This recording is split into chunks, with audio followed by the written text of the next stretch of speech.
बिस्मिल्लाहिर्रहमानिर्रहीम। अस्सलाम वालेकुम नाज़रीन, जुमा मुबारक। आप देख रहे हैं प्रोग्राम सिटी एट 10 और मैं हूं आपकी मेज़बान अना यूसुफ। उम्मीद है कि आप सभी लोग ठीक ठाक होंगे और अपने आप को ठीक ठाक रखने के लिए अब आपको बहुत ज़्यादा जो है एक्टिव होने की ज़रूरत है। कोविड केसेस बढ़ते चले जा रहे हैं। बारहा मेरे ख्याल से ऑलमोस्ट हर रोज़ प्रोग्राम का आगाज़ इसी नोट से मैं कर रही हूँ कि प्लीज़ प्लीज़ प्लीज़ एहतियात कीजिए। हर रोज़ जो हमारे पास अपडेट मौसूल हो रही हैं, अभी मैं परेशान हो चुकी थी। मैं जैसे ही डिफरेंट न्यूज़ चैनल देख रही थी, कराची में जिस तरह से कोविड तेज़ी से फैल रहा है और जहां पर उनकी पॉजिटिविटी रेशो पहुंच चुकी है, हम अभी उससे बहुत पीछे हैं। तो हमने अपने आप को महफूज रखना है। प्लीज़ आप सभी लोग एहतियात कीजिए। आज की पॉजिटिविटी रेशो जो है वो 17.5 है आई थिंक। तो हमें जिस तरह से केसेस बढ़े हैं, अलबत्ता आज केसेस अच्छे खासे बढ़े हैं, एक डेथ भी रिपोर्ट हुई है। आपको बहुत ज़्यादा एहतियात की ज़रूरत है। अगर एहतियात नहीं करेंगे तो सूरत हाल जो है वो हमारे कंट्रोल से बाहर होती चली जा रही है। अब नाज़रीन, कुछ नया आपको नहीं करना है, आपको सिर्फ़ और सिर्फ SOPs पर अमल दरामद करना है। अगर आप SOPs पर अमल दरामद नहीं करेंगे तो हम इस सिचुएशन को कंट्रोल नहीं कर सकते हैं। आपके लिए कुछ नया नहीं है, सिर्फ SOPs को फॉलो कीजिए। बाहर कहीं पे भी जा रहे हैं तो अपनी चीज़ों को जो है महदूद रखें और फॉलो करते रहे। कम से कम मास्क ज़रूर पहनें, आप कोविड से बच सकते हैं। हम प्रोग्राम का बाकायदा आगाज़ करेंगे और अभी एक अपडेट भी आई है कोविड के लिहाज से, वो भी आप तक पहुंचाएंगे। पहले आज की अच्छी बात। अहमदुहु व नसल्ली अला रसूलिहिल करीम। मेरे दोस्तों, बुज़ुर्गों, भाइयों, मेरी बहनों, मुसलमान तो दरकिनार, मेरे नबी सल्लल्लाहु अलैहि वसल्लम ने गैर मुस्लिम की भी इयादत की है। हदीस में आता है, रसूल अकरम सल्लल्लाहु अलैहि व आलिहि वसल्लम का एक ग़ुलाम खादिम यहूदी था। जब वो बीमार हुआ, अल्लाह के नबी सल्लल्लाहु अलैहि वसल्लम उसकी इयादत के लिए इमामुल अंबिया उसके घर तशरीफ़ लेके गए तो अल्लाह के नबी सल्लल्लाहु अलैहि वसल्लम ने उस बच्चे से कहा, ए बच्चे, ला इलाहा इल्लल्लाह पढ़ ले, ला इलाहा इल्लल्लाह पढ़ ले।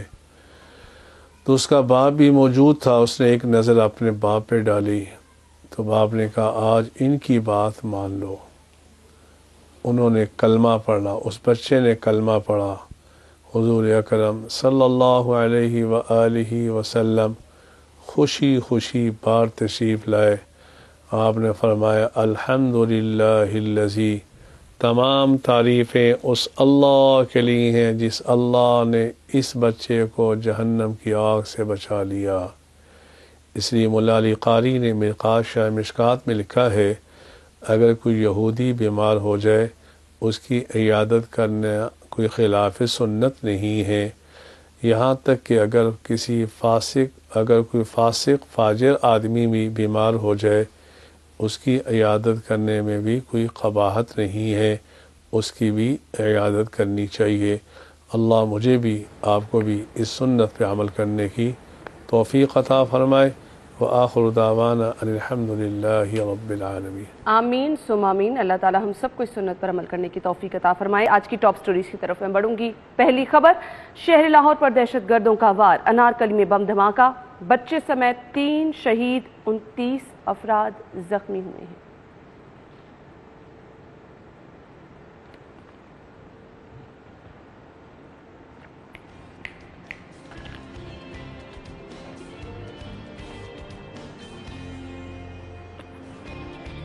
माले मुफ्त दिले बेरहम, वज़रा के बाद सरकारी अफसरान के लिए 58 नई गाड़ियां खरीदने की मंजूरी।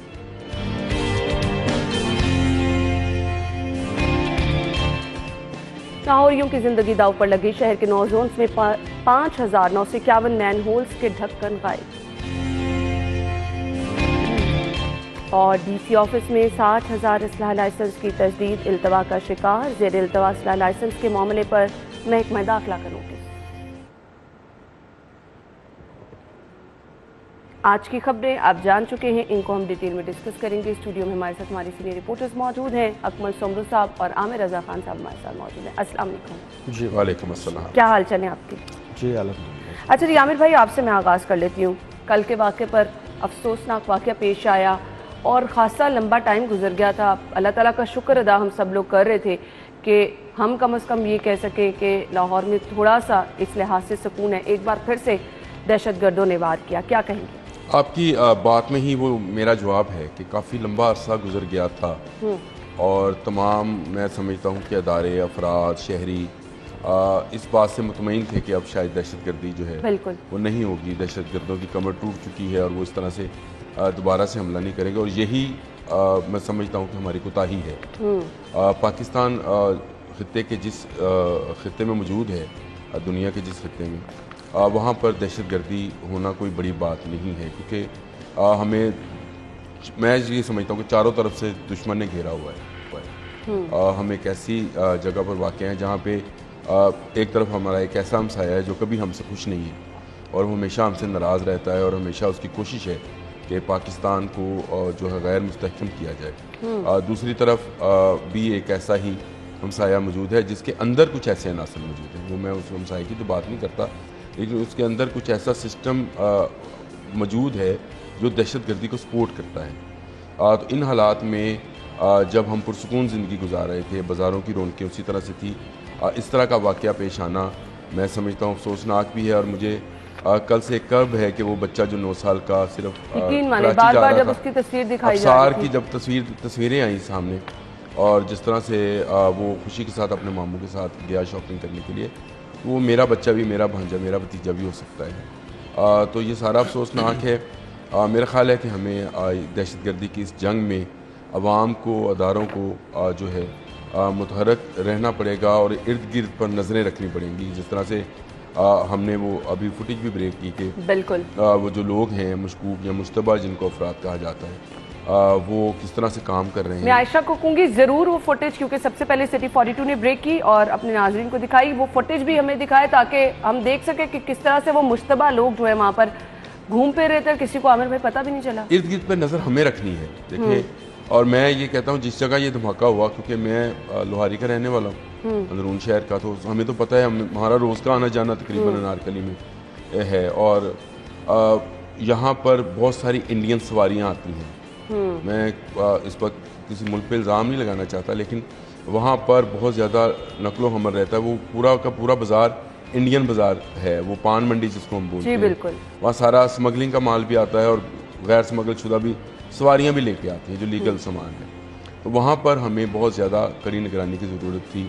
इसी तरह रेलवे स्टेशन है, इसी तरह हमारी और ऐसी जगह जहाँ पर रश रहता है, वहाँ पर हमें इर्द गिर्द पर नज़र रखनी है। अपने इर्द गिर्द आने वाले लोगों, आने जाने वाले लोगों पर नज़र रखनी है। और अगर हमें कहीं कोई मुश्तबा फ़र्द नज़र आता है, कोई उसकी एक्टिविटी नज़र आती है, तो हमें कानून नाफिज करने वाले इदारों को बताना है। ये हमारी बीइंग शहरी भी जिम्मेदारी है, जिससे शायद हम गाफिल हो जाते हैं जब हम मामूल की ज़िंदगी में आते हैं। और बहुत लंबे अरसे से आपने कहा कि मामूल की ज़िंदगी बसर कर रहे थे, तो हम शायद इस चीज़ को भूल गए थे। इससे पहले बहुत सारी एक्टिविटीज़ जो पुलिस ने डिडक्ट की, वो शहरियों की मदद से की कि फ़लाँ घर में हमें मशकूक अफराद नज़र आते हैं, फ़लाँ घर में हमें ये चीज़ें नज़र आती हैं, तो वो शायद हम भूल गए थे। इस सबक को हमें हमेशा के लिए याद रखना होगा। बिल्कुल। समरू साहब क्या कहेंगे इस वाक़े में? देखिए, यकीनन ये बहुत अफसोसनाक वाक़या है और 6 महीने पहले भी लाहौर में इसी तरह का वाक़या जौहर टाउन के इलाके में हुआ था, जिसमें 3 पुलिसमैन जो है उनकी शहादत हुई थी। तो सिर्फ 6 महीने के प्लानिंग के बाद, मैं ये नहीं कहूँगा कि एक लंबे अरसे के बाद, सिर्फ 6 महीने की प्लानिंग के बाद उन्होंने दोबारा से ये किया। और ये प्लान टारगेटेड अटैक्स होते हैं।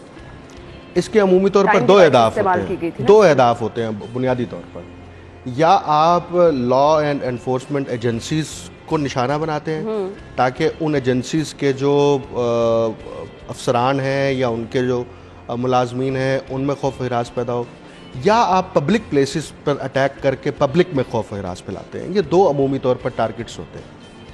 अच्छा, ये टारगेट सेट कहाँ किए जाते हैं? बड़े शहरों में। पूरी दुनिया में ये कल्चर है कि टेररिस्ट अटैक्स बड़े शहरों में किए जाते हैं, इसलिए कि बड़े शहर दो हवाले से मराकिज़ होते हैं। एक सियासी तौर पर भी मराकिज़ होते हैं और दूसरा इकोनॉमिक तौर पर। तो लाहौर का इंतखाब करना और अनारकली बाजार का इंतखाब करना, अवामी हल्के का इंतखाब करना, और अवामी हल्के में रसाई आपको इसलिए थोड़ी आसान हो जाती है कि वहाँ जमे गफीर होता है, वहाँ हजूम ज़्यादा होता है। तो उसको आप आड़ में आप चाहे मोटरसाइकिल के अंदर डिवाइस फिट करें, किसी जगह रख के चले जाएं, थैला रख के चले जाएं, बैग रख के चले जाएं। अब जो अहम बात ये है कि हम हमेशा, हमारे यहाँ ये रवैया है, आप इसको चाहे कौमी रवैया कहें या रियासती रवैया कहें, कि आपके यहाँ जब ऐसा कोई सानिया होता है या ऐसा कोई अटैक होता है उसके बाद आप एक्टिव होते हैं। हालांकि जब आप अपने शहरियों की या रियासत की प्रोटेक्शन करना चाह रहे होते हैं तो वो 24 घंटे होती है और पूरा साल होती है, उसमें कोई गफलत नहीं होती, वो आपकी जॉब है, वो ड्यूटी है।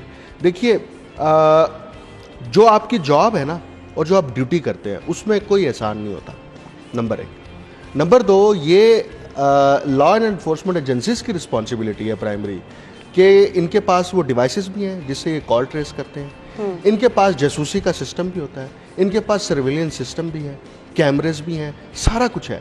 सीसीटीवी कैमरे का मतलब ये नहीं होता कि आप वाक़े के बाद के शवाहिद उसके ज़रिए से जमा करें। इसका मतलब सीसीटीवी कैमरों को जब आप मॉनिटर करने के लिए, आपका सेफ सिटी अथॉरिटी है, वहाँ पर मॉनिटर करने के लिए आपके पास जो कैमरे लगे हुए हैं, वहाँ पर इतना state of the art system है। मैंने जब देखा किसी भी जगह पर, इस शहर के अंदर किसी भी जगह पर अगर 10 बंदे भी इकट्ठे जमा हो जाए ना, इकट्ठे, तो उनका कैमरा फौरन जूम इन करता है यूं, और वो बार बार करता है यूं, और बड़ी स्क्रीन पर करता है। सही। हॉल में बैठे हुए तमाम लोगों को नजर आता है, और HD क्वालिटी का कैमरा होता है, पता लगता है ये क्या हो रहा है, आप फौरी एक्टिव हो जाते हैं। ये सिस्टम किस लिए लगाए जाते हैं? ये सिस्टम इसलिए लगाए जाते हैं कि पूरा साल इसकी मॉनिटरिंग हो, इसका एक्सपेंस होता है और इसके ऊपर भारी अखराजात होते हैं मशीनरी की मेंटेनेंस के लिए और मुलाजमीन को रखने के लिए भी।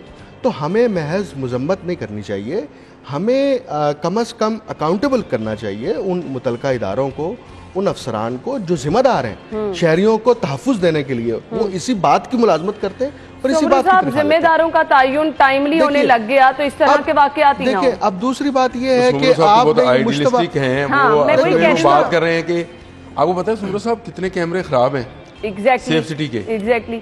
अच्छा आमिर भाई, हम इसी पे आते हैं। फाहद क्राइम सीन से हमें ज्वाइन कर चुके हैं। अस्सलाम वालेकुम फाहद, बताइएगा क्राइम सीन पर इस वक्त सिचुएशन क्या है और इस तमाम तर मामले में पेशरफ्त क्या हुई है? खबर भी डिस्कस करेंगे, आपका ही मजा आएगा हमारे साथ ही।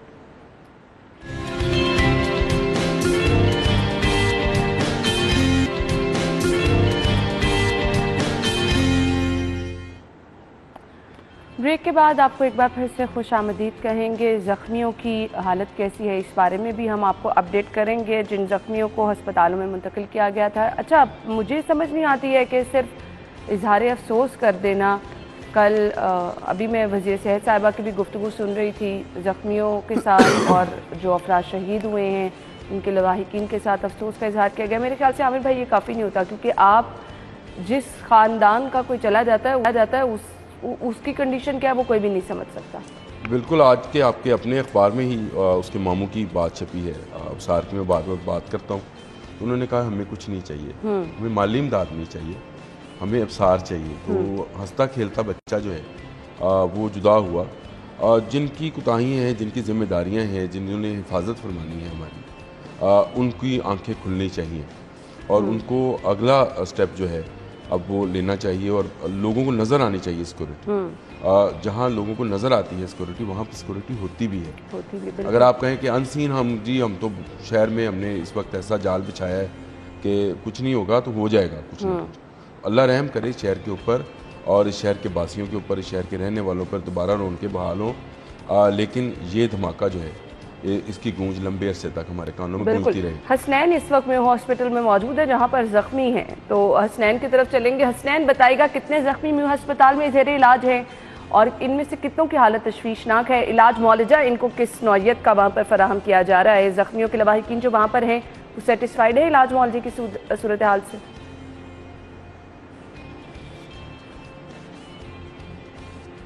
कल एक अफसोसनाक वाक़या पेश आया जिसके बाद जो ज़ख्मी थे और जो जाँ बहक हैं उनको यहाँ पर म्यू अस्पताल में मुंतकिल किया गया। तकरीबन 32 जो मरीज़ थे वो यहाँ पर लाए गए थे, उनमें से 3 की जो डेथ है वो हो चुकी है। उनमें से बाकी तकरीबन 29 जो थे, 29 में से 20 जो हैं वो डिस्चार्ज कर दिए गए हैं 19 को सर्जिकल टावर में रखा गया था, जिनमें से 5 की सर्जरी की गई है और उनकी जो हालत है वो अभी इत्मीनान बख्श नहीं है, तशवीशनाक बताई जा रही है। जो बाकी हैं उनका जो थोड़ा बहुत चेकअप है वो किया जा रहा है और जो डेड बॉडीज़ हैं वो लवाहिकीन के हवाले कर दी गई हैं। MS doctor Iftikhar mu hospital हैं, उन्होंने थोड़ी देर कबल यहाँ पर मीडिया को ब्रीफिंग दी। उनका ये कहना था कि जो इलाज मुआवजा है तमाम जो मरीज़ हैं उनका चल रहा है और बर वक्त इकदाम किए गए हैं, अच्छे तरह से टैकल किया जा रहा है और इंतजाम जो हैं तसल्ली बख्श करार दिए जा रहे हैं। मरीज़ों की जानिब से भी जब इयादत की गई या फिर जो दूसरे जितने भी यहाँ पर ऑफिशल्स आ रहे हैं उनकी जानिब से यहाँ पर जो मरीज़ हैं उनकी इयादत करने का जो सिलसिला है वो भी जारी है। यहाँ पर जो सिक्योरिटी की सूरत हाल है वो भी बेहतर दिखाई दे रही है और बर वक्त जो डॉक्टर्स हैं या फिर जो नर्सेज हैं, यहाँ पर पैरामेडिकल स्टाफ है, वो मरीज़ों के पास जा रहा है, उनको जो जो चीज़ रिक्वायर्ड है उनको प्रॉपर ट्रीटमेंट दिया जा रहा है। 5 जो ज़ख्मी हैं उनकी सर्जरी की गई है, वो तशवीशनाक हालत में बताए जा रहे हैं, उनकी जो हालत है अभी इत्मीनान बख्श नहीं है। बाकी जो मरीज़ हैं उनका जो इलाज मुआवजा है वो चल रहा है और अफसोसनाक वाक़या था जिसके बाद जो 3 जामबहक अफराद थे उनकी जो डेड बॉडीज़ थी वो उनके लवाहिकीन के हवाले। ठीक है Hasnain, thank you so much. Hasnain हमारे साथ मौजूद थे, अपडेट कर रहे थे। 5 ऐसे मरीज़ हैं जिनकी सर्जरी हुई और अभी उनकी हालत तशवीशनाक है, अभी उनके बारे में नहीं कुछ बताया जा रहा। बाकी ज़ख्मियों का इलाज मुआवजा भी वहाँ पर चल रहा है। सो नाज़रीन, इस खबर को मुझे वाइंड अप करना है। वाक़े की जितनी भी मजम्मत की जाए, लेकिन मजम्मत के साथ साथ अब मेरे ख्याल से होश के नाखून लेने की ज़रूरत है। इस तरह के वाक़यात की रोकथाम के लिए आपके कैमरेज आपको एक्टिव करने हैं या फिर इसके लिए क्या प्लानिंग करनी है, मेरे ख्याल से जिन जिन का काम है वो बहुत बेहतर तरीके से हम हमेशा तब जागते हैं जब कोई वाक़या हो जाता है। वाक़यात होते भी हैं, हम उनकी मजम्मत भी करते हैं और फिर कुछ देर के लिए भूल जाते हैं कि कोई ऐसा वाक़या हुआ था। खुदारा सोचें कि उन ख़ानदानों में जहाँ इस वक्त सफ़े मातम बिछी है उनकी क्या हालत होगी। इस तरह के वाक़यात की रोकथाम के लिए सभी ज़िम्मेदारों को अपना अपना काम करना है ताकि ये जो वाक़या हुआ इस तरह के वाक़यात आगे ना हो सके। आज जिन घरों में सफ़े मातम है, जिस वजह से भी है आप सभी लोग जानते हैं, जिस तरह से एक छोटे अफसार के मामू कह रहे हैं कि उनको कुछ नहीं चाहिए, उनको अपना बच्चा वापस चाहिए, तो प्लीज़ ये वो अल्फाज हैं जिन पर गौर करने की ज़रूरत है। ब्रेक लेते हैं, ब्रेक के बाद वापस आएंगे।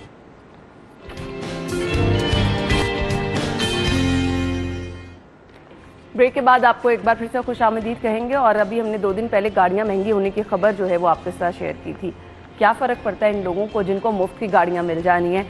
अच्छा जी, वज़रा के बाद अब सरकारी अफसरान के लिए 58 नई गाड़ियां खरीदने की मंजूरी दी गई। आमिर भाई मुस्कुरा रहे हैं। आमिर भाई क्यों मुस्कुरा रहे हैं? मैं मुस्कुरा इसलिए रहा हूँ कि मुझे ना एक अचानक शेर याद आ गया। वो मतलब इतने सादा हैं मीर के बीमार हुए जिसके सबब उसी अतार के लौंडे से दवाले हम उसी अतार यानी वो जो वज़ीर आज़म हैं उन्हीं के जो नीचे वज़ीर आला हैं उनसे हम ये तवक्को रखे हुए थे कि ये कवायद शारी करेंगे। और इस खबर के अंदर अहम बात यह है कि इस साल के लिए कवायद शारी को नोटिफाई ही नहीं किया गया। बिल्कुल, यानी सब कुछ खरीद लिया जाएगा।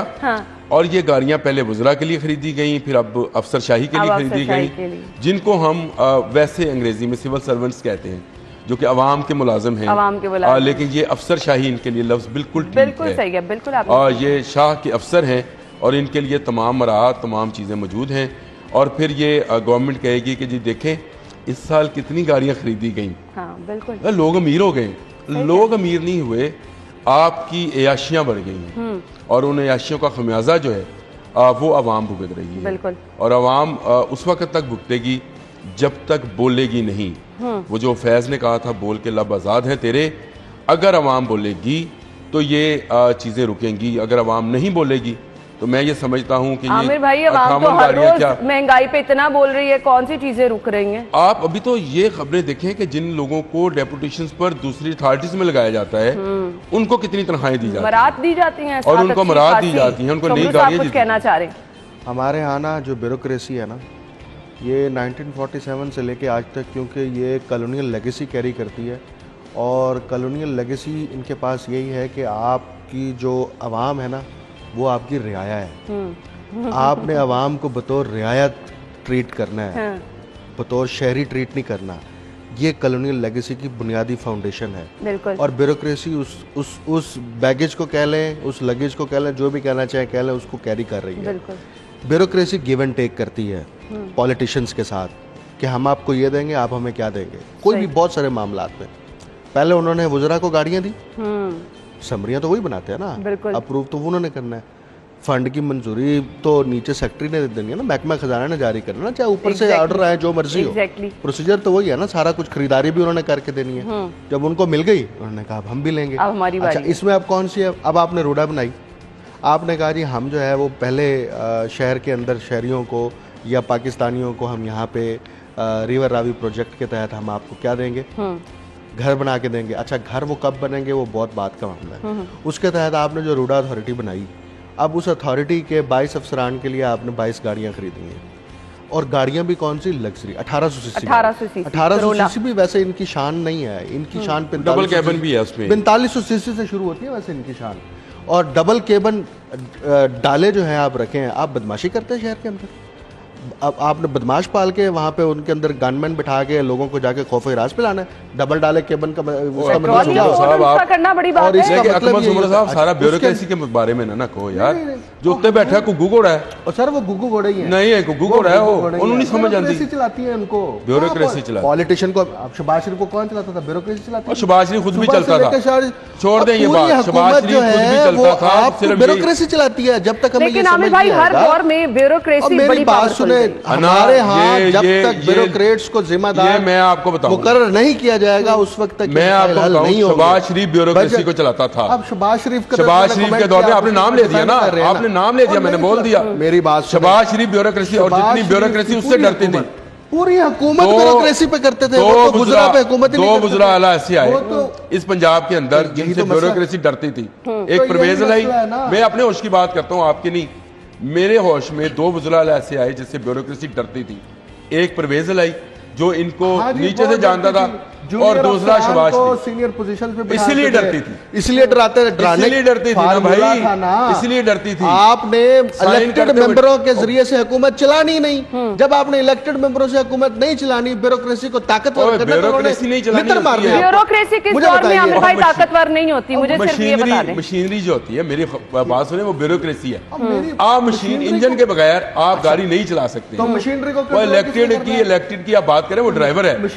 अगर ड्राइवर अच्छा है तो वो उस मशीनरी को, इस इंजन को सही तरीके से, हमारा मसला ये कभी हल नहीं हो सकता। मैं आपको बड़ा कैटेगोरिकली करा रहा हूँ, इसके ऊपर 1000 लिटरेचर्स मौजूद हैं कि जब तक आप इंतजामी मशीनरी को ठीक नहीं करेंगे, आपके पॉलिटिशियन जो मर्जी कर ले, आप जो कुछ कर लें, ये नहर इंतजामी अफसरान तैनात होते हैं। ये किताबी बातें हैं, ये किताबी बातें नहीं है, ये हकाइक है। भाई मैं 2 डॉक्टर भुगतता हूं, एक डॉक्टर मैं भुगतता हूं घर में, और एक डॉक्टर मैं यहाँ भुगत रहा हूँ हैवी वेट। नहीं, मैं बात सही कह रहा हूँ। जब तक आप किताब से बाहर नहीं निकलेंगे, तो आप अभी तक किताब के अंदर ही है कि जी सिविल सर्विस बता रहा हूँ। ये ब्यूरोक्रेट जो के हैं, अगर मजबूत सियासतदान होगा तो वो ब्यूरोक्रेसी की नहीं चलने देगा भाई, मजबूत। और ये बात परवेज मौजूदा डेमोक्रेटिक स्ट्रक्चर के अंदर, मौजूदा पार्लिमानी सेटअप के अंदर, या जो भी सिस्टम राइज है, इसमें कभी मजबूत सियासतदान आ सकता है? टिकटें किस बुनियाद पर मिलती हैं? कौन सा निजाम आना चाहिए?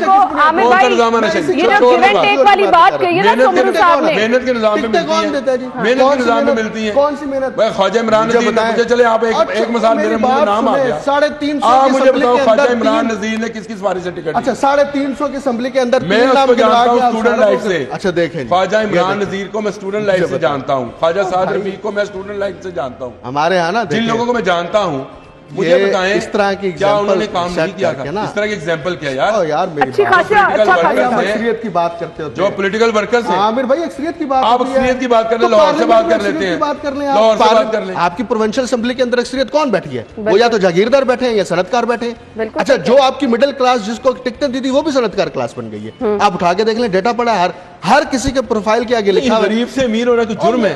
जुर्म की बात नहीं, तो फिर आप क्यों बात कर रहे हो? बात ये है, आप ये कह रहे हो कि जो मौजूद भाई आप ये बात कह रहे हो स्ट्रक्चर के अंदर आप मुल्क को तरक्की की तरफ। अच्छा, इसका मुतबादल दे, इसका मुतबादल दो। पहले मैंने ना मुझे सब आप दोनों का अपना अपना पॉइंट ठीक है, मुझे सिर्फ ये बता दें, मुझे खबर को वाइंड अप करने का कहा जा रहा है, ये जो गाड़ियां खरीदी गई हैं, 58 नई गाड़ियां, अब इनका शशका तो बन गया, ये नई गाड़ियों में फिरेंगे। इनके बकौल ठीक खरीदी जा रही है क्योंकि मशीनरी चलानी है, वो इंजन है। नहीं आमिर भाई, ये तो ना कहे कि ये ठीक खरीदी जा रही है, प्लीज ये ना कहे। मैंने इसीलिए तो कहा कि ये डॉक्टर लोग हैं, इनसे बहस करने का कोई फायदा नहीं है। ये वाले डॉक्टर ने घर चले जाने, डॉक्टर घर मौजूद है। इस निजाम को बैठकर इस जगह पर क्रिटिसाइज करना बड़ा आसान है, बहुत सारे लोग करते हैं, चैनल्स पर भी बैठ के करते हैं। मुतबादल निजाम दे, नहीं है इनके पास, नहीं है मुतबादल। अगर इनके पास होता, ये क्रिटिसाइज करना है ना, मैं अभी क्रिटिसाइज कर सकता हूँ कि भाई आप लारा का स्कार्फ इसलिए पहन के आए हैं। बुनियादी असूल बता देता हूँ मुतबादल निजाम का बुनियादी असूल बताएं। टिकट की जो तकसीम है ना, जब आप टिकट की तकसीम देते हैं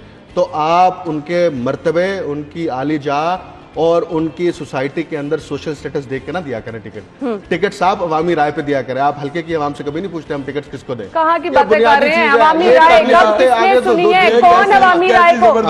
अवामी राय सुनता कौन है? पहले वो जो पार्टीज हैं वो अवाम में पार्टीज है ही नहीं, अवाम में वोटिंग कराएं। आप अपनी की बात भूल गए, बिरयानी की प्लेट वाली। मैं कह रहा हूँ पार्टीज है ही नहीं। पार्टीज कहाँ है? ये पार्टीज ऐसे होती है। कौन सी डेमोक्रेटिक पार्टी है? रोटन है ना पार्टी, तो मुतबादल सिस्टम तो यही तो मैं बात कर रहा हूँ। मुतबादल सिस्टम दो। पहले ये अभी ये तस्लीम नहीं कर रहे थे।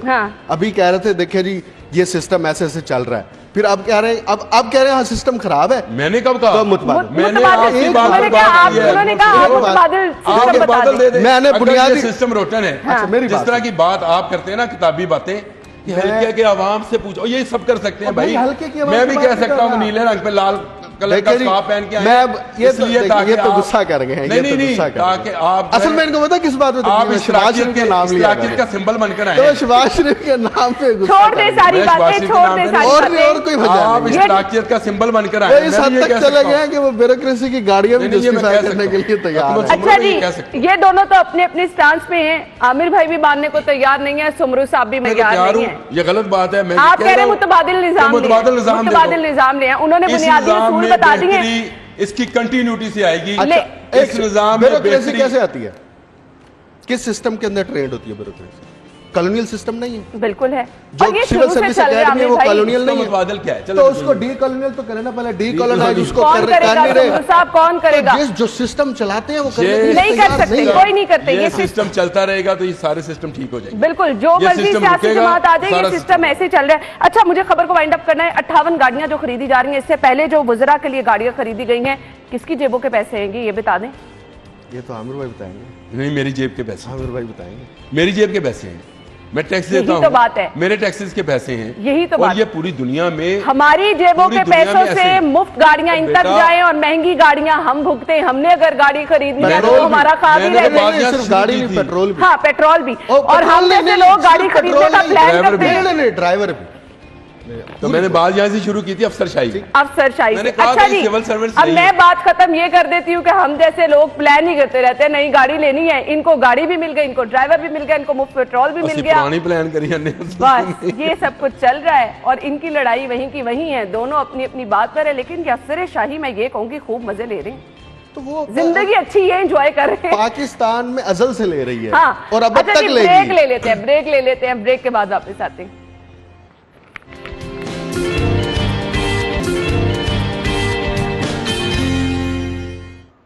ब्रेक के बाद आपको एक बार फिर से खुश आमदीद कहेंगे। सेगमेंट्स की तरफ चलेंगे। मौसम की सूरत हाल हमने जानी है, मौसम कैसा होगा और बारिशों की प्रेडिक्शन भी की जा रही है। तो वेदर अपडेट्स क्या है टुडेज वेदर में जानेंगे।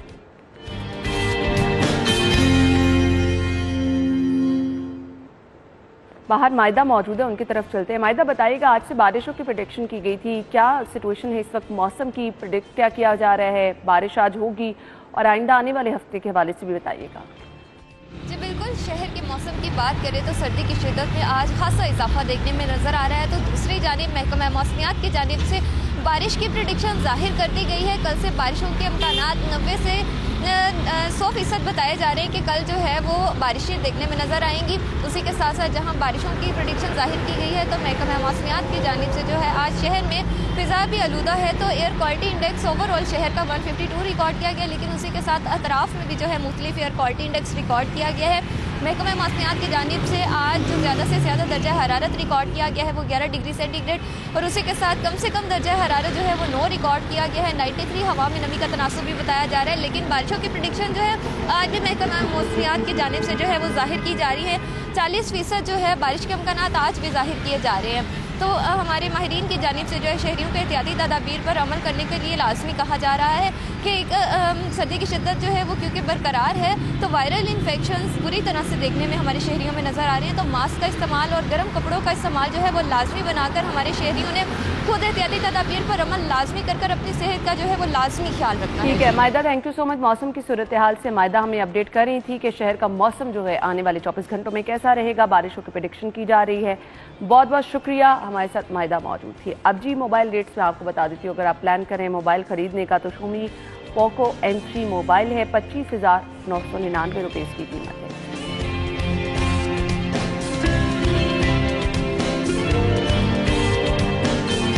इसके बाद जी Redmi मोबाइल 10 है जी 28,499 रुपये।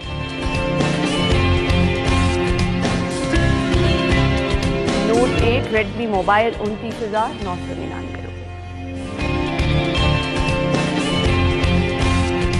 और Redmi 9 मोबाइल है 26,499 रुपये। तो मोबाइल के रेट ये थे, अब सब्जियों के रेट हमने जानने हैं। शामिल करते हैं अपना सेगमेंट आज के भाव।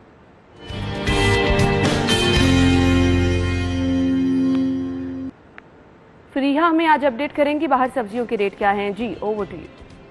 जी बिल्कुल, मुल्क में जहाँ पे हर चीज़ महंगी होती दिखाई दे रही है वहीं पे सब्जियों की जो कीमत है उसमें भी मुसलसल इजाफा देखने को नज़र आ रहा है। मैं इस वक्त सब्जी मंडी में मौजूद हूँ। मैं आपको सब्जियों के रेट से आगाह करूँ तो सबसे पहले हम बात करेंगे सब्ज़ मसालों की, जिसके बगैर कोई भी खाना बनना मुमकिन नहीं है। तो जो प्याज की कीमत है वो 30 रुपये सरकार की जानिब से मुकर्रर की गई है, लेकिन ओपन मार्केट में जो प्याज है वो महंगे दामों बेचा जा रहा है। उसकी जो कीमत है वो 40 से 45 रुपये है।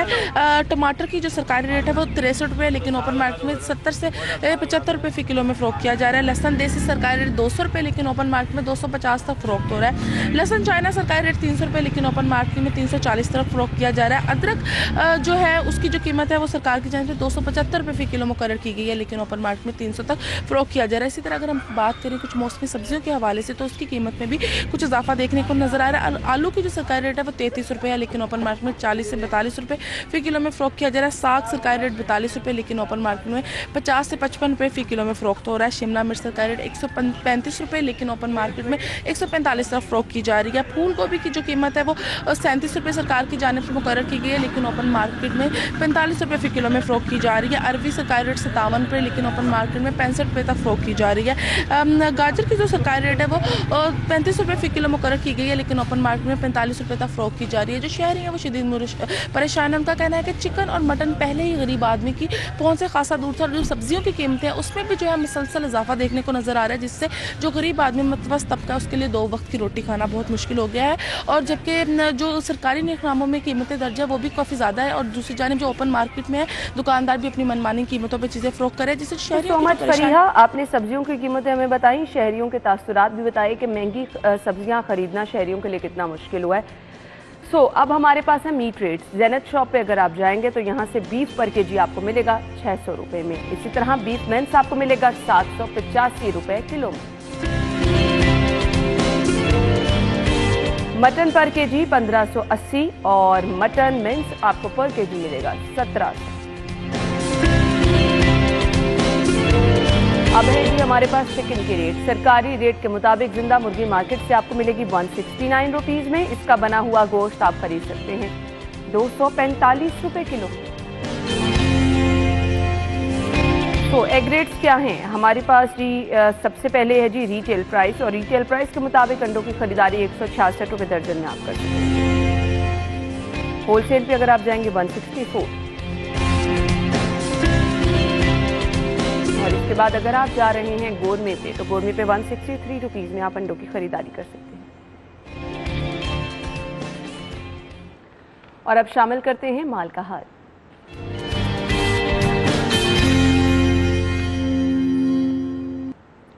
लिस्ट है हमारे पास करेंसी रेट्स की, आपके साथ शेयर करेंगे।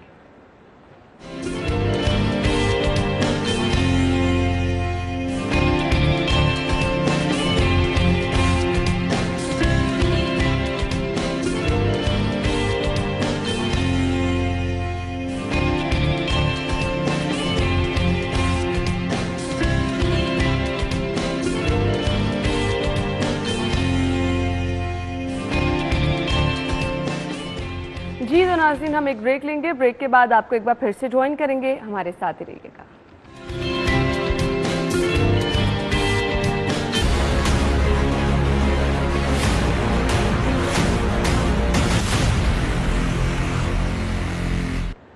जी तो नाज़रीन, प्रोग्राम में आपको एक बार फिर से खुशामदीद कहेंगे। प्रोग्राम के इस हिस्से में हम मौजूदा कोविड की सिचुएशन को भी डिस्कस करेंगे। स्कूल्स के हवाले से जो कुछ अहम फैसले हमने देखा हमारे सामने आए हैं उस पर भी बात की जाएगी। नए तालीमी साल में बच्चों को शॉर्ट सिलेबस पढ़ाने का फैसला किया गया है।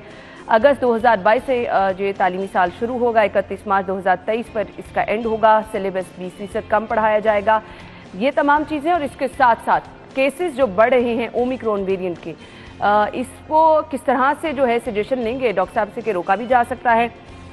SOPs पर अमल हमें लोग करते नज़र नहीं आ रहे। स्कूलों में अगर देखा जाए तो कहा यह जा रहा है कि जी जो 12 साल से ज़्यादा एज के बच्चे हैं वो हर रोज़ स्कूल जाएंगे, बाकी ऑल्टरनेट डेज पर जाएंगे। पेरेंट्स बच्चों की वैक्सीनेशन नहीं करा रहे। तो ये बहुत सारे सवालात हैं। अपने मेहमानों का तारुफ मैं आपके साथ कराना चाहूँगी। डॉक्टर असद असलम साहब ने ज्वाइन किया है, जो कि चेयरपर्सन है कोरोना एक्सपर्ट एडवाइजरी ग्रुप। उनके साथ रज़ाउर रहमान साहब ने हमें ज्वाइन किया है, एजुकेशनिस्ट है, माहिर तालीम है। अपने मेहमान को खुशामदीद कहेंगे। अस्सलाम वालेकुम, क्या हाल चले आपके? अच्छा जी, बहुत बहुत शुक्रिया। दोनों बहुत अहम टॉपिक हैं, बच्चों की तालीम और फिर बच्चों की वैक्सीनेशन पर भी हमने बात करनी है। तो सबसे पहले डॉक्टर असद असलम से हम आगाज़ कर लेते हैं। मौजूदा सिचुएशन पे कोविड की क्या कहेंगे? चेयरपर्सन है आप कोरोना एडवाइजरी ग्रुप के। केसेस एक बार फिर से बढ़ रहे हैं, क्या कहेंगे डॉक्टर साहब? जी, बिस्मिल्लाहिर्रहमानिर्रहीम। देखें, पहले तो मैं आपको थोड़ा सा ब्रीफ करूं कि जब भी पिछली वेव्स को अगर हम उसको रिकॉल करें तो जब भी यूरोप और नॉर्थ अमेरिका में ये वेव्स आई तो पाकिस्तान में 6 से 8 हफ्ते के बाद पीक आया। ऐसे ही। और एग्जैक्टली वो भी इस दफ़ा भी वही हो रहा है। वहाँ पीक पहले आई और अब यहाँ पर केसेस तकरीबन अब 1 महीने के बाद बढ़ने शुरू हो गए हैं। और इस वक्त सूरत हाल ये है कि कराची में 40% तक पॉजिटिविटी चली गई है और लाहौर और रावलपिंडी में 17% तक चली गई है। और जो अब अल्लाह का शुक्र है एक लिहाज से कि हमारे पास पूरे पंजाब में 5800 बेड एलोकेटेड हैं इसके लिए, कोविड के लिए। तो ऑक्यूपेंसी रेट जो है वो सिर्फ ओवरऑल 4% है। और अगर ICU का देखा जाए, हाई डिपेंडेंसी यूनिट का, वो 9% है और ICU का 18% है। और अल्लाह का शुक्र है कि अभी तक सूरत हाल कंट्रोल है, लेकिन आए दिन केसेस बढ़ते जा रहे हैं। और उसकी बढ़ने की वजह हम सब जानते हैं, वो एक ही है, मास्क ना पहनना। क्योंकि ये जो कोविड की जो स्ट्रेन है, ये जो ओमिक्रॉन, इसकी सबसे बड़ी खासियत ये है कि रैपिड ट्रांसमिशन। बिल्कुल, इसमें 32 म्यूटेशन है, इस वायरस में 32 म्यूटेशन है, लेकिन रैपिड ट्रांसमिशन है। अगरचे ये उन लोगों को खास तौर पर जिन्होंने वैक्सीन कराई हुई है उनको शदीद नौयत की बीमारी में मुब्तला नहीं करता, लेकिन जिन्होंने नहीं कराई उनके लिए उतना ही डेंजरस है जितना पहले थे। ठीक है। तो लेकिन इसकी ट्रांसमिशन बहुत रैपिड है और मास्क ना पहनना मतलब है कि हम खुद दावत दे रहे हैं इसकी ट्रांसमिशन के लिए। बिल्कुल ऐसे ही है। तो ये बार बार आपको हम माहिरीन की राय से आगाह कर रहे हैं, क्योंकि बहुत सारे लोगों को गलतफहमी ये है कि ये उतना जानलेवा नहीं है। अब ये उन लोगों के लिए नहीं है जिन्होंने वैक्सीनेशन कराई है। जिन लोगों ने वैक्सीनेशन सिरे से नहीं कराई है उन लोगों के लिए उतना ही नुकसानदेह है, जैसा कि डॉक्टर असद असलम साहब ने वाज़ेह तौर पे ये कह दिया है। रज़ाउर रहमान साहब से मैं ये जानना चाहूँगी, जो फैसला किया गया है NCOC की जानिब से ऑल्टरनेट डेज पर बच्चों को स्कूल बुलाया जाएगा, कैसे देखते हैं आप इस फैसले को? बिस्मिल्लाहिर्रहमानिर्रहीम, आपका बहुत शुक्रिया ना। देखें, ऑल्टरनेटिव डेज में बच्चे स्कूल आ रहे हैं, ये बहुत बेहतर है बनस्बत इस फैसले के कि बच्चे स्कूल ही ना आएँ। 3 दिन बच्चों को स्कूल आने की जो परमिशन दी गई, ये एक मुनासिब फैसला है इस सूरत हाल में जब कोविड की रेशो बहुत ज़्यादा है। लेकिन इसमें कुछ चीज़ों को ज़रूर फोकस करना चाहिए कि जो पिछले 2 साल गुजरे हैं उसमें बच्चे 2020 में सिर्फ 37 दिन स्कूल आए हैं, 2021 में सिर्फ 72 दिन स्कूल आए हैं। 730 दिनों में से बच्चों को सिर्फ 109 दिन स्कूल में पढ़ाई करने का मौका मिला है। इतनी बड़ी तादाद में दिन, 725 दिनों में से आप 109 दिन बच्चे अगर स्कूल पढ़ेंगे तो आप ये सोचें कि बच्चों की ब्रेन डेवलपमेंट क्या होगी, बच्चे क्या कर सकेंगे। हम इन बच्चों को दुनिया का मुकाबला करने के लिए तैयार करना चाहते हैं। हम इन बच्चों को चाहते हैं कि ये मुल्क को संभालें, आके इसकी लीडरशिप में आएँ। तो इन बच्चों को हमने पिछले 730 दिनों में से 109 दिन दिए हैं कि आप पढ़ लें। उसमें भी इनका एटीट्यूड नहीं बन सका, उसमें भी ये बच्चे पढ़ने से भागना शुरू हो गए हैं।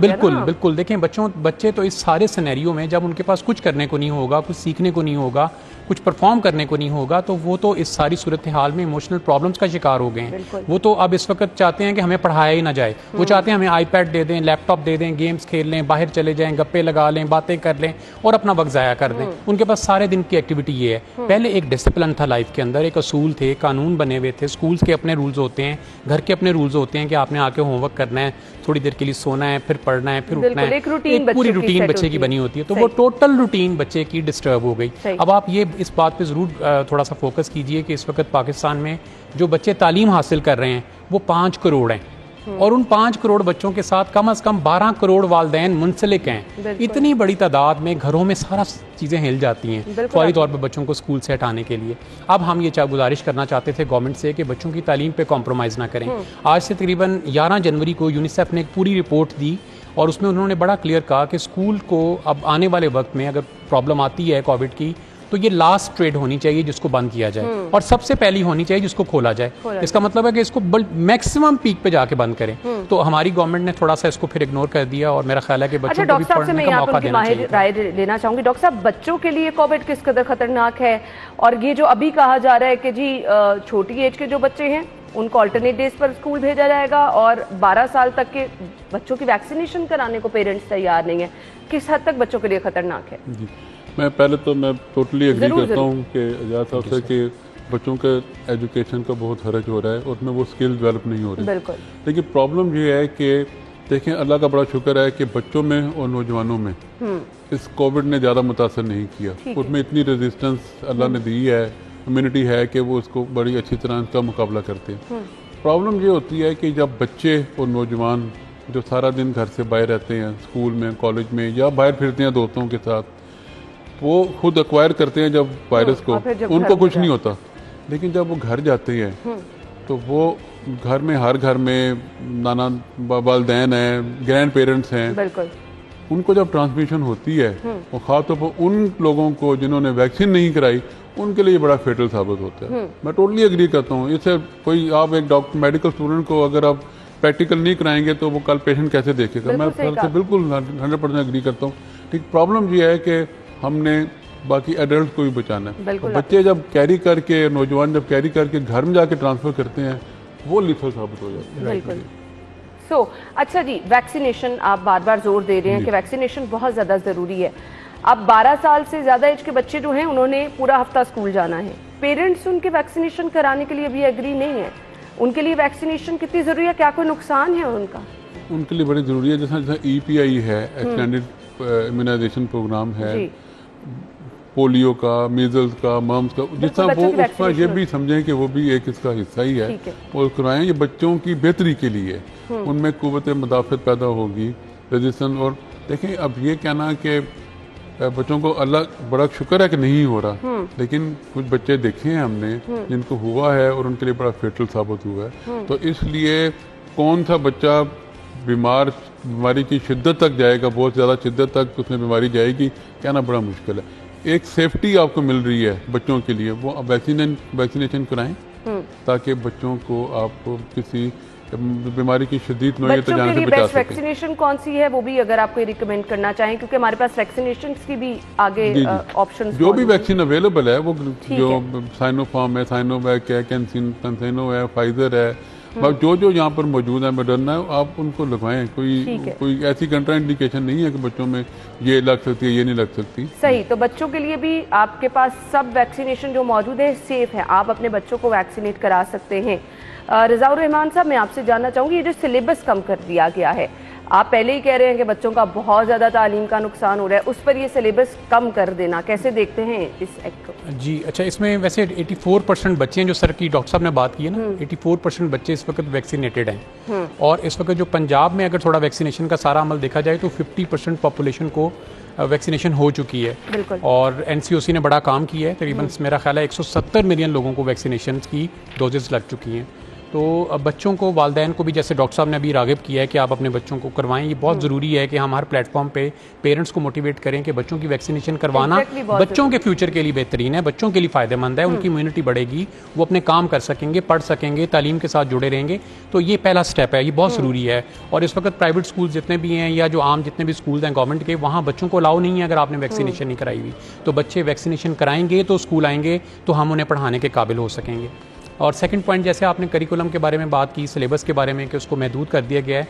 देखें, सिलेबस लास्ट 2 ईयर्स भी बच्चों का महदूद किया गया, टाइम की शॉर्टेज हुई। मेरा ख्याल है कि सिलेबस को महदूद करने का जो तरीक़ाकार इस वक्त गवर्नमेंट ने लास्ट ईयर भी अपनाया है, उसी तरीक़ाकार के मुताबिक अगर इसको रिड्यूस करेंगे तो कोई इतना बड़ा लॉस नहीं होगा। लेकिन इतना चाहिए कि हमारे बच्चे पहले कितना पीछे रह गए, हम उनकी रिकवरी कैसे करें। उनकी रिकवरी के लिए ज़रूरी था कि बच्चों का टाइम पीरियड बढ़ा दिया जाता। अगर बच्चों को स्टैगर्ड ओपनिंग के साथ बुलाया भी गया था तो इनकी शिफ्ट्स 2 कर दी जाती। अगर इनकी 2 शिफ्ट्स कर दी जाती तो बच्चों का लॉस नहीं होना था। हम एक रिकवरी मोड में थे, टीचर बच्चों को पढ़ा रहे थे, टीचर्स बच्चों को पढ़ा रहे थे, बच्चों की टीचर से बॉन्डिंग बड़ी मजबूत और बेहतर हो रही थी और रोज़ पर रोज़ बच्चे पढ़ने की तरफ राग़िब हो रहे थे। लेकिन एक हमेशा से हमारी साइकोलॉजी रही है कि जब हमारे फाइनल एग्जाम्स आ रहे होते हैं हम मोर सीरियस हो जाते हैं, ज़्यादा कॉन्सेंट्रेट करना शुरू कर देते हैं। तो अब ये वो टाइम था जब बच्चे कॉन्सेंट्रेट कर रहे थे, उनके ग्रैंड टेस्ट हो रहे थे, उनके फाइनल एग्जाम्स होने वाले थे, तो अब वो पढ़ने की तरफ राग़िब थे बहुत तेज़ी से। जब बच्चों के फाइनल एग्जाम्स आते हैं तो वालिदैन भी बड़े कॉन्शियस हो जाते हैं, वालिदैन भी फोकस करते हैं। तो ये सारी चीज़ें मिलने के बाद क्या होता है कि स्कूल जब बच्चों के एग्जाम्स लेता है तो आउटपुट अच्छी आ जाती है। जो बच्चा सारा साल एवरेज रूटीन में दे रहा होता है, इस वक्त वो बेहतर से बेहतर की तरफ चला जाता है। बिल्कुल ऐसे ही तो गवर्नमेंट को ये चाहिए था कि बच्चों को डबल शिफ्ट अगर कर लेते। स्कूल्स को प्रॉब्लम था लेकिन ये प्रॉब्लम स्कूल के लिए छोटा प्रॉब्लम है। हम यहीं से गुफ्तगू का सिलसिला आगे जोड़ेंगे। अभी एक अपडेट आई है जी, अनारकली धमाके के हवाले से जियो फेंसिंग मुकम्मल कर ली गई है। गुफ्तगू का सिलसिला आगे बढ़ाएंगे। हम बात कर रहे हैं कोरोना की मौजूदा सूरत हाल और इसके साथ साथ स्कूलों में अब जो फैसले किए गए हैं। मैं डॉक्टर असद हसन से ये जानना चाहूँगी, डॉक्टर साहब, नज़ला ज़ुकाम हर दूसरे बच्चे को हो रहा है, मौसम में तब्दीली के साथ ही होता है। अब सर्दी इतनी ज़्यादा है, जिन बच्चों ने स्कूल जाना है बाइक्स पे जो जा रहे हैं, तो ये तो एक नॉर्मल चीज़ है। अब रज़ाउर रहमान साहब भी साथ मौजूद हैं, तो बच्चों को किस तरह केयर करनी है? क्या नज़ला ज़ुकाम की सूरत में भी चांसेस हैं कि ये कोविड ही हो सकता है या सर्दी की शिद्दत की वजह से ही है? मास्क क्या ज़रूरी अमल है बच्चों के लिए भी? सबसे ज़रूरी चीज़ तो ये मास्क ही है। सही। मास्क और वैक्सीनेशन 2 चीज़ें हैं जिससे हम बचाव कर सकते हैं।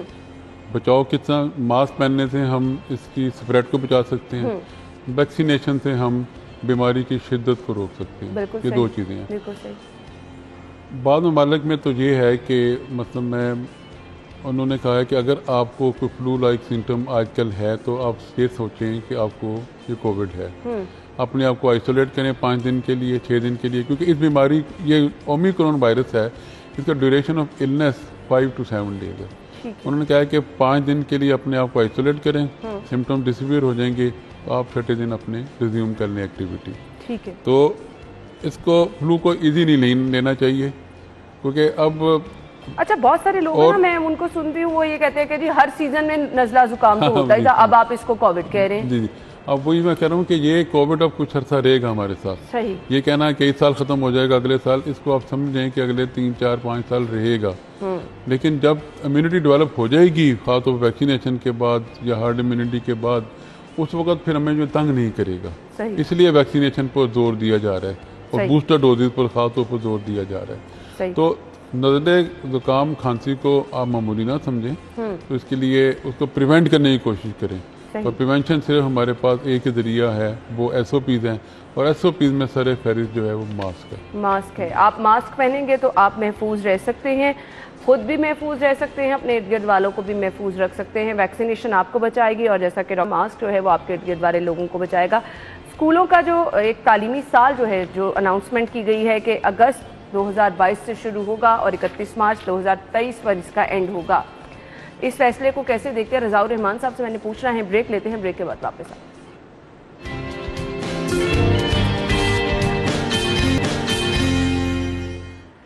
ब्रेक के बाद प्रोग्राम में आपको एक बार फिर से खुशामदीद कहेंगे। हमारे मेहमान हमारे साथ मौजूद है। रज़ाउर रहमान साहब से मैं जानना चाहूँगी, ये जो तालीमी साल के हवाले से अनाउंसमेंट की गई है, कैसे देखते हैं आप? अना, आज से 1 साल पहले भी तालीमी साल को चेंज किया गया था, आपके प्रोग्राम में ही बात हुई थी और हमने उस वक्त भी ये गुजारिश की थी कि तालीमी साल को किसी सूरत में भी मई में या अगस्त में नहीं करना चाहिए, इसको मार्च में या बड़ी हद आप 1 अप्रैल में ले जाइए और अगले साल दोबारा इसको मार्च में मुकम्मल कर लीजिए। गवर्नमेंट ने इसको अगस्त में किया अब दोबारा अगस्त को मुकम्मल करेंगे और उससे अगले साल 2023 में मार्च में इसको मुकम्मल करेंगे। इसने मुकम्मल तो इसी तरह होना था कि एक दफ़ा 6 माह का सेशन ज़रूर होना था। 6 माह के सेशन अगर इस दफ़ा कर लिया जाता तो वो बहुत बेहतर था, ताकि अगले सालों से हमारी तालीम जो है वो रूटीन में आ जाती। वरना अगले साल फिर आपको शॉर्ट सिलेबस देना पड़ेगा, फिर आप स्मार्ट सिलेबस पे चलेंगे, फिर बच्चों को आप कह दीजिए कि थोड़ा सा सिलेबस आएगा और बच्चों को दोबारा जो है ना आप उनकी कॉम्पिटेंसी डेवलप नहीं कर सकेंगे, उनकी वो क्वालिटी नहीं आ सकेगी। तो अगर इसको हम इस दफ़ा मुकम्मल कर लेते तो ये बहुत बेहतर था बच्चों के लिए, ताकि जो अगला जितना टेन्योर था उनको वो एक ऐसा टेन्योर मिलता जिसमें वो अपने आप को जो पिछले लॉसेज हैं, जो लर्निंग लॉसेज हैं, वो सारी चीज़ें रिकवर कर लेते। अब इन्होंने जिस तरह ये सारा सिस्टम किया है, इसको अगर वो इस साल ले आएँ तो हमने अभी भी गुजारिश की है गवर्नमेंट से कि इसको आप इस साल ले आएँ तो बच्चों की जितनी रूटीन है, जैसे देखें मैट्रिक के एग्ज़ाम्स अमूमी तौर पे मार्च में हो जाते थे और फिर अप्रैल में और मई में एफएससी के एग्ज़ाम्स, तो इसी तरह ग्रेजुएशन के जून में हो जाते थे। फिर जो मैट्रिक कॉलेजेस में जो बच्चे जाते थे एफएससी के लिए, वो अगस्त से सेशन स्टार्ट हो जाता था। सितंबर से फिर कॉलेजेस और यूनिवर्सिटीज़ जो हैं वो अपनी डिग्रीज के प्रोग्राम शुरू कर लेते थे। तो वो सारा सिनेरियो अभी डिस्टर्ब रहेगा इस साल, ये पूरा साल हमारा दोबारा डिस्टर्ब रहेगा। तो वाई नॉट इसको अभी कर लिया जाए। मेरी दोबारा रिक्वेस्ट है काम से कि इसको अभी करने से फ़ायदा ये होगा कि हमारा ये टर्म हमारी शॉर्ट होगी, 6 माह की होगी। तो अगले साल भी तो आपने 6 माह का करना है, तो वाई नॉट इसको अभी कर दिया जाए। अभी करने के बाद आप चीज़ों को सिस्टमेटिकल कर लें, रूटीन में ले आएँ और बच्चों को ज़्यादा दिन मिलें पढ़ने के लिए, और फिर बच्चे लगातार अपनी स्टडी को कंटिन्यू कर सकें।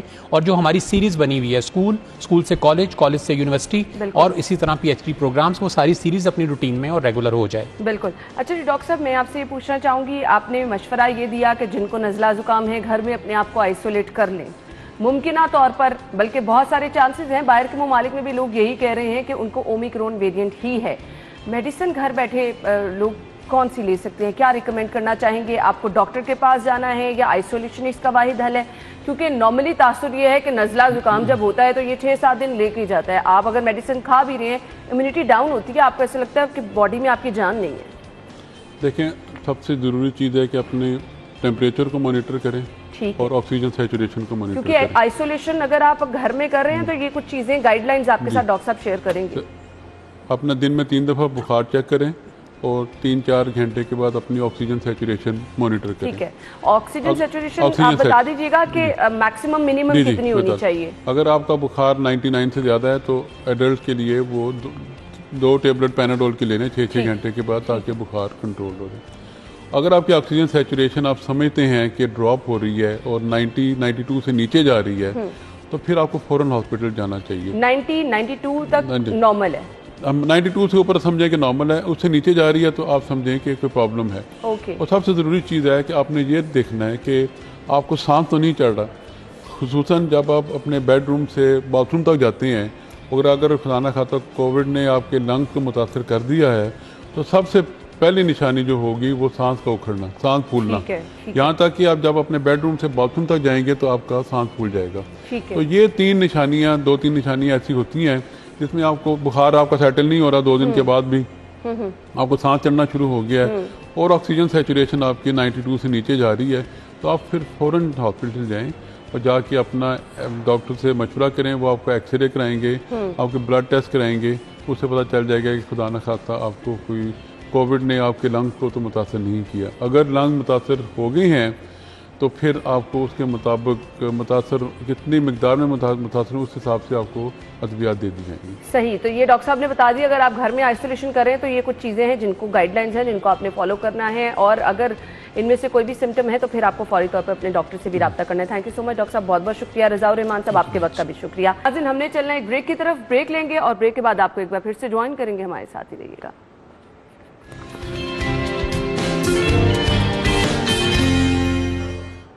Welcome back. प्रोग्राम के हिस्से में ब्लैक चॉकलेट के बारे में आप सभी लोग जानते भी हैं, आप लोगों ने सुना भी है, कुछ लोगों की बहुत फेवरेट है और मेरे जैसे लोग कम खाना पसंद करते हैं। लेकिन इस ब्लैक चॉकलेट के फ़वाइद क्या हैं, अगर नुकसानात हैं तो कितने हैं, जो लोग बहुत शौकीन हैं उनको इसका इस्तेमाल कितना करना चाहिए, इस पर हम बात करेंगे। हमारे साथ माहिर ग़िज़ायात आयशा नासिर मौजूद हैं। अस्सलाम वालेकुम आयशा। वालेकुम अस्सलाम। क्या हाल चाल है? अल्लाह का शुक्र, आप बताएं। अल्हम्दुलिल्लाह, मैं भी बिल्कुल ठीक ठाक। मुझे ब्लैक चॉकलेट इतनी पसंद नहीं है, आपको पसंद है? बहुत ज़्यादा, मतलब मुझसे सारी कोई वो मिल्क चॉकलेट्स ले ले और मुझे डार्क चॉकलेट एक दे दे तो मैं बड़ी खुश हो जाती हूँ। अरे वाह, अरे वाह।